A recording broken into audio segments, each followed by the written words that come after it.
प्यारे बच्चों, आज हम लोग सीखने जा रहे हैं साधारण ब्याज। साधारण ब्याज को इंग्लिश में सिंपल इंटरेस्ट कहा जाता है। Simple interest.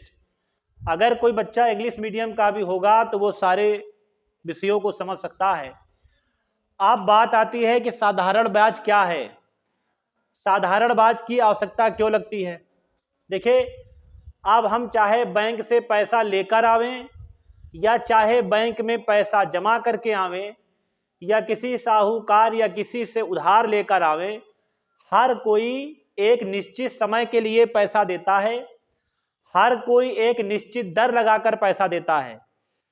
तो उसके बाद वो उसमें ब्याज निकालता है। ब्याज मतलब ये होता है कि उसने अगर अपना पैसा आपको दिया है तो उसके एवज में वो कुछ पैसा लेगा।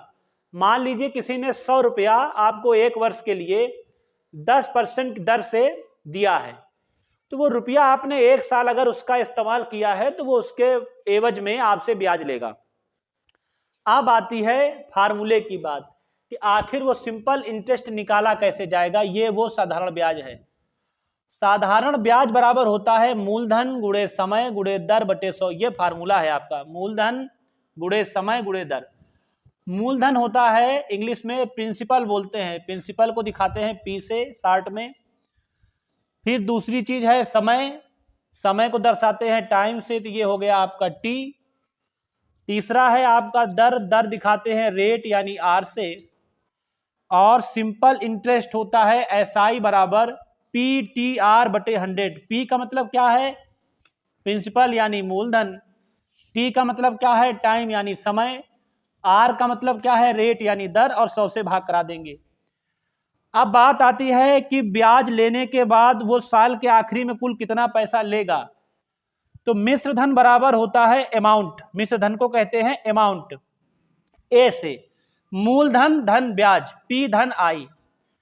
अब आपको ये समझना होगा, मैंने अभी आपसे एक क्वेश्चन कहा कि मान लीजिए 100 रुपया हमने किसी से लिया है, समय हमारा 1 वर्ष है और दर जो थी वो हमारी 10% की दर लगाई गई थी कि भैया 10% है। तो जब हम सिंपल इंटरेस्ट निकालेंगे तो 100 रुपए का मूलधन, 1 वर्ष का समय, 10% की दर और हमने 100 से भाग करा दिया। तो ध्यान रखिए 10 रुपया ब्याज बना।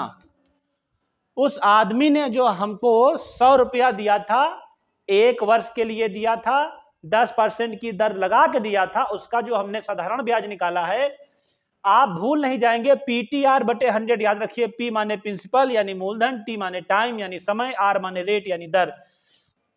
मूलधन हमारा 100 रुपया लिया था, समय हमारा 1 वर्ष, दर हमारी 10, 100 से भाग करा दिया, 10 रुपया आया।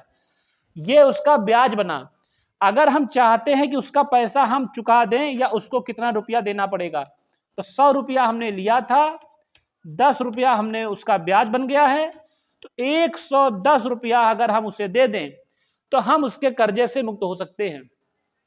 साधारण ब्याज का मतलब ही है सिंपल इंटरेस्ट होता है, वार्षिक ब्याज लगेगा।